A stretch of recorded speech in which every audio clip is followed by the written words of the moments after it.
Okay, so most programming questions can be solved using two different approaches. One is the procedural or imperative method, and the other is declarative. So the procedural method, it tells you how to reach the output, or a step-by-step explanation of how to go about this problem. For example, let's say you have to write a program to calculate the sum of the first n natural numbers. So the procedural approach would be, you set initialize sum equals 0. You start a loop I from 1 to n. For I equals 1, I less than equal to n, I plus plus. In each iteration, you will write sum plus equal to n, and then you increment I. So it tells you how to reach the output step by step. And like I just explained, iterative programs fall under this approach. Iterative meaning anything which uses a loop, for loop, while loop, do while loop, any loop. Declarative programming, on the other hand, tells you what output is expected. It doesn't tell you how to reach. It is like you use whatever method you want to reach the output. As long as I get the output, if this is the case I am giving you, this is the output I should get. As long as that is satisfied, I don't mind what technique you use. For example, let's say you're doing factorial. An example of declarative programming would be, if my input number is 1, the output should be 1. If it is any other number n, it should be n into factorial of n minus 1. That applies for any number, right? So if I say 3, it would be factorial of 3 would be 3 into factorial of 2.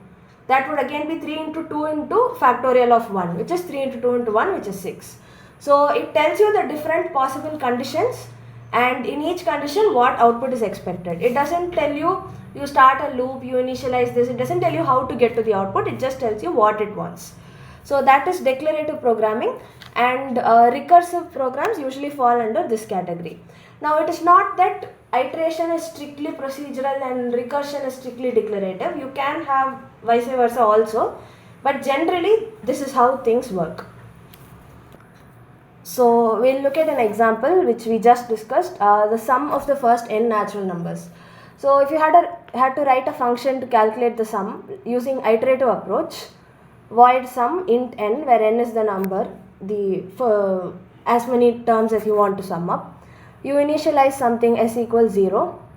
For int I equals 0, I less than n plus 1, or I less than equal to n, whatever, I plus plus, basically n iterations, sum plus equal to n. Finally, you are printing the sum. This is the iterative approach.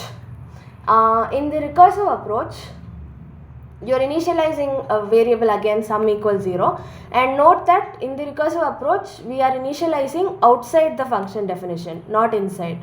Why this? We will come to it. Anyhow, I have initialized sum equals 0. Now if n equals 0, we just print the sum. Otherwise, we add that number to the sum and then call function sum of n minus 1. So how does this work? Let's say I am calling sum of 5. So it checks here first. 5 is not equal to 0, so it goes to this part, s plus equal to 5. So s is equal to 5. Then it calls sum of 4. Again 4 is not equal to 0, so come here, s plus equal to 4. It was 5, so 5 plus 4 becomes 9. You call sum of 3. Similarly, again 3 is not equal to 0, this part will be executed. So 5 plus 4 plus 3, which is 12, sum of 2. 12 plus 2, 14, sum of 1. 14 plus 1, 15, sum of 0. So when 0 is called, n equal to 0, this part becomes true. So it prints the sum. The output will be 15.